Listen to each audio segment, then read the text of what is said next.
தற்பவி நலம் பெறுவோம், வளம் பெறுவோம்.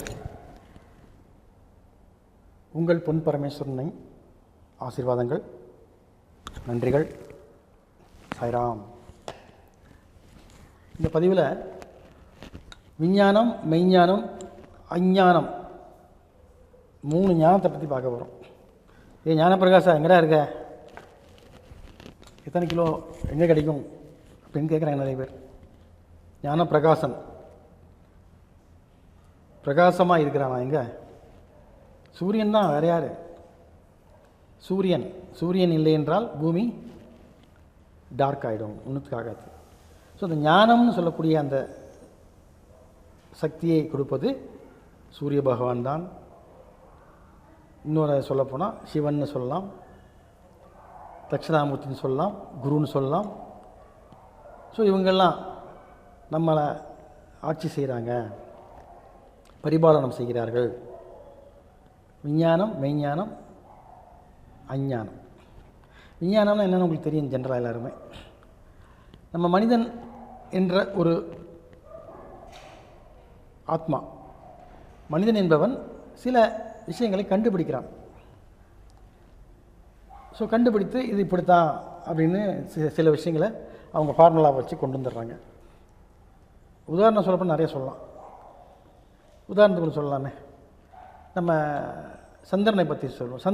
சந்திர மண்டலத்தில் போய் நம்ம ஆளுகள்லாம் என்ன பண்ணாங்க, ராக்கெட்டில் போய் இறங்கினாங்க. அங்கே எப்படி இருக்குது, என்ன இருக்குதுன்னு எல்லாம் ஆராய்ச்சி பண்ணிட்டு வந்து அங்கே இப்படி தான் இருக்குது, இங்கே தான் இது, இங்கே வந்து மனிதர்கள் வாழ்வதற்கு ஏற்ற இடமில்லை அப்படின்ட்டு வந்துட்டாங்க. ஸோ இது என்னது? விஞ்ஞானம். எந்த ஒரு விஷயத்தையும் புதிதாக கண்டுபிடிக்க முடியாது, யாரோ ஒருவர் செய்து கண்டுபிடித்ததை இவங்க டெவலப் பண்ணுவாங்க. அதுக்கு பேர் விஞ்ஞானம். சயின்ஸ் உண்மையா? உண்மைதான். ஆனால் அதுலேயும் ஒரு மனசு பக்குவப்பட்ட ஒரு விஞ்ஞானி மட்டும்தான் இதெல்லாம் செய்ய முடியும். எல்லா விஞ்ஞானியாலும், எல்லா சயின்டிஸ்ட்னாலையும் எல்லாத்தையும் சாதிக்க முடியாது. முயற்சி பண்ணிட்டே தான் இருப்பாங்க. Trial and error approval, trial and error approval, trial and error and approval, இப்படியே தான் போயிட்டுருக்குமே தவிர முடிவுக்கு கொண்டு வர முடியாது. ஏன் தெரியுமா? அவ்வளோதான் முடியும். விஞ்ஞானத்தில் ஒரு லிமிட்டுக்கு மேலே போக முடியாது. ஆனால் அதுக்கு இப்படித்தான் சொல்லிடுவாங்க, ஃபார்முலா சொல்லிடுவாங்க. அந்த ஃபார்முலாவை டேலி பண்ணுறதுக்கு முடியாது.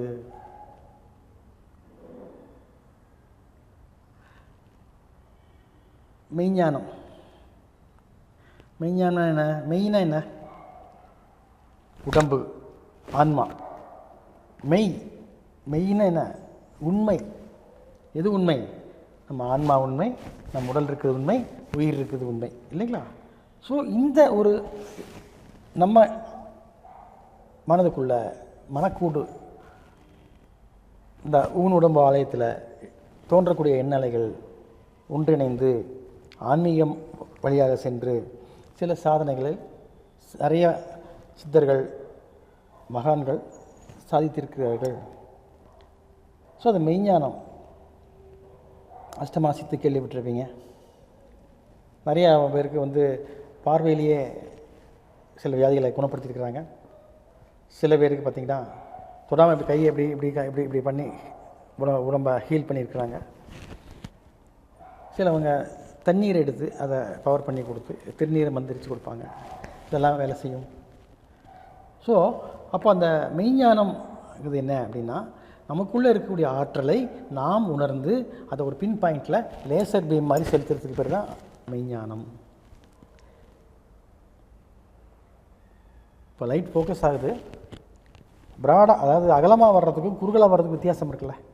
அகலமாக வரும்போது பார்க்கக்கூடிய அந்த விஷன் வந்து கொஞ்சம் டல்லாக தெரியும். அதே பாயிண்ட் அவுட் பண்ணி ஒரே பாயிண்டில் நம்ம ஃபோக்கஸ் பண்ணும்போது என்ன ஆகும்? பிரைட்டாக தெரியும் இல்லையா? நீங்கள் அந்த காலத்தில் பார்த்துருப்பீங்க, சில படங்களில் பார்த்திங்கன்னா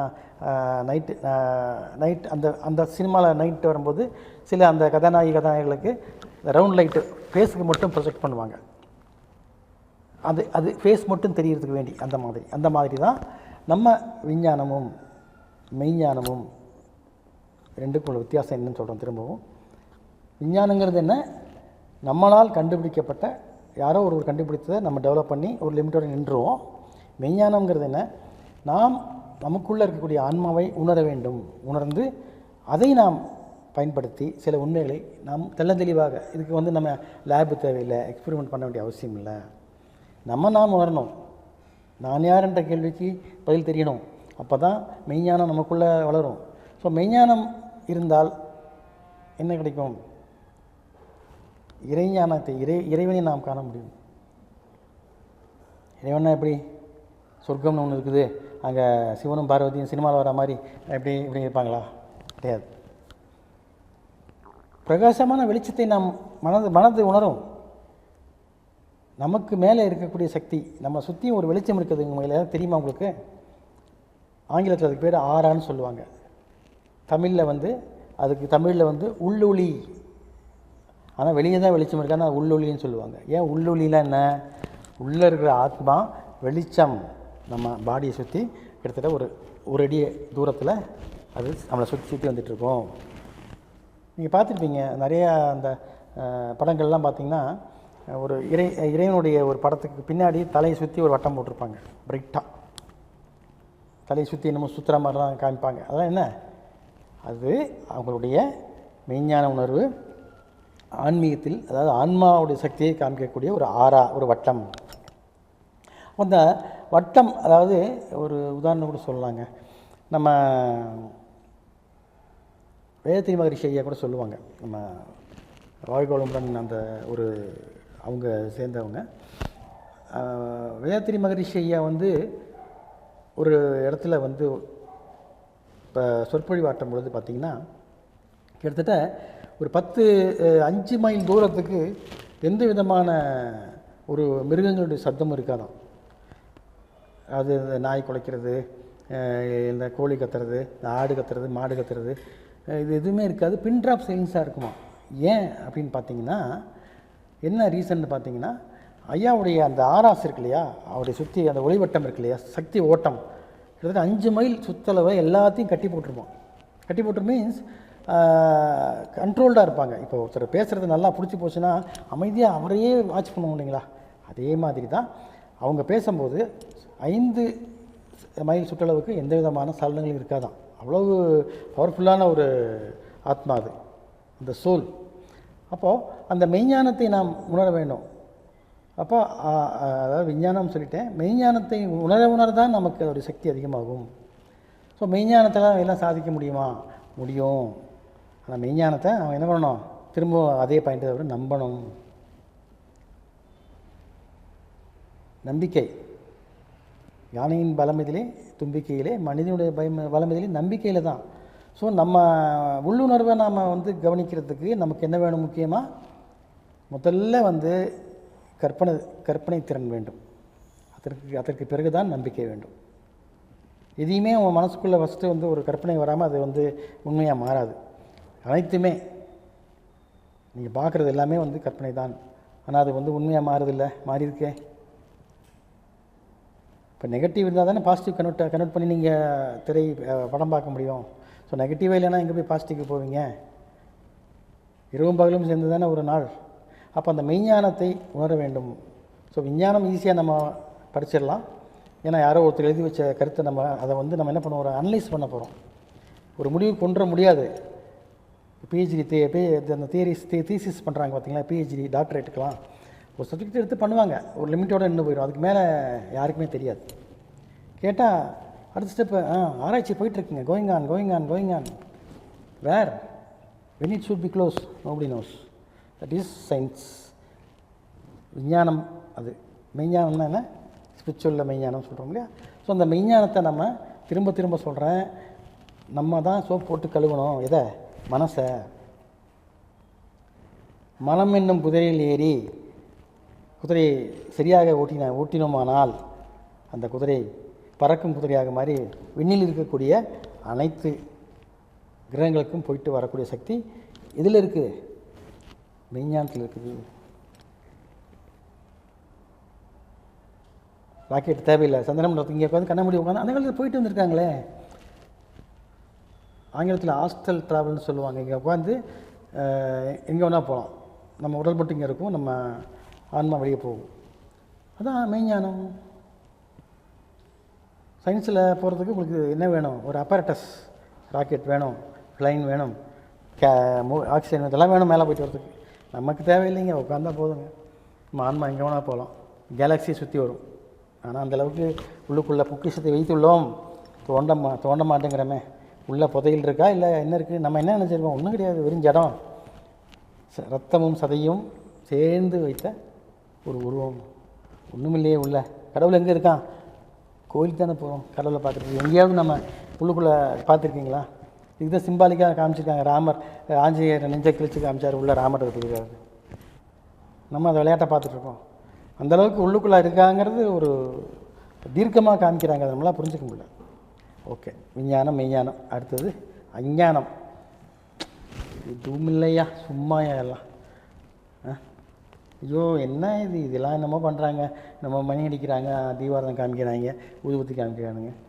என்ன இது, இதெல்லாம் ஒரு மடத்தனம், மூட பழக்கம் அப்படின்னு சொல்லிட்டு ஒரு சாரார் போவாங்க. அஞ்ஞானம், அதாவது அவனுக்குள்ளே அதுக்கு மேலே ஒரு வெறுப்பு வந்துடும். அது அவனுக்கு தேவைப்படாது, வேற ஒன்றும் இல்லை. இப்போ தேவை இருக்கிறவனுக்கு தான் எல்லாமே. இப்போ நீங்கள் பார்க்குறீங்க 1000 பேர் இந்த இப்போ பார்க்கும்போது என் பேச்சு பிடிச்சவங்க மட்டும் தானே பார்க்குறீங்க, எல்லோரும் பார்க்க மாட்டீங்களா? ஏன்னா அந்த சப்ஜெக்ட் என்னங்கிறது சில பேருக்கு புரியும், சில பேருக்கு புரியாது. இல்லை வேண்டாம், எனக்கு அந்த சப்ஜெக்ட் வேண்டாம்யா. அது மாதிரி தான் எனக்கு விஞ்ஞானமும் வேண்டாம், மெய்ஞானமும் வேண்டாம். ஆனால் அஞ்ஞானி போ, எனக்கு பட்டதை நான் செய்கிறேன், பிடிச்சதா செய்கிறேன், பிடிக்கலாம் போயிட்டே இருப்பேன். ஸோ அதுதான் அஞ்ஞானம். அஞ்ஞானம்னா என்ன? ஆனால் நல்லவன் தான் அவன். இவங்க 2 பேர் தான் அவன் ரொம்ப நல்லவன். ஆனால் பயன்படுத்த தெரியாது, பயன்படுத்த மாட்டான். ஏனென்றால் அவனுடைய கர்மா, அவன் செய்த பாவ புண்ணிய கணக்கு அவனை அப்படி அந்த வழியில் கொண்டு செல்கிறது. ஆனால் ஒன்றுங்க, செத்த தானே சுடுகாடு தெரியும். அனைவருக்கும் நம்ம உடலை விட்டு உயிர் பிரியும் பொழுது ஒரு மரணாவஸ்தை உண்டு. அப்பொழுது தன்னை எவனும் விஞ்ஞானியாகட்டும், மெய்ஞானியாகட்டும், அஞ்ஞானியாகட்டும் அந்த நேரத்தில் தான் உணர முடியுமையா? இதுதான் உண்மை. என்ன சாமி நீங்கள் ரொம்ப அனுபவசாலியானு? அனுபவம் இல்லை, எனக்கு மனசில் படுதப்பா, இப்படி தான் படுது. அப்போ நான் அதை உன்கிட்ட சொல்கிறேன். ஏன்னா எனக்கு மனசில் பட்டுன்னு சொல்லிடுவேன். அப்போ பட்டுன்னு சொல்கிறது இன்றைக்கி வரைக்குமே அது உண்மையாக இருக்குதுன்னு நிறைய பேர் சொல்லியிருக்காங்க. எனக்கே நானும் ஃபீல் பண்ணியிருக்கேன். அப்போது அந்த இரவு வரும்போது பகலை பற்றி நினைக்கிறோமா? நினைக்க மாட்டோம். அப்போ பகல் வரும்போது இரவை பற்றி நினைக்கிறோமா? நினைக்க மாட்டோம். ஏன்னா அன்னைக்கு அப்போ என்ன நடக்குதோ அதோட முடிஞ்சு போச்சு. ஸோ அடுத்தது நம்ம நினச்சோம்னா அதுக்கு நோ யூஸு இல்லை நினைக்கிறோம். ஆனால் நினைக்கணும், நினச்சா யூஸு. நினைக்கிறதுக்கு உனக்கு மனோபக்குவம் இருக்கா? இல்லை. இருக்கா இல்லையா? இருக்குல்ல.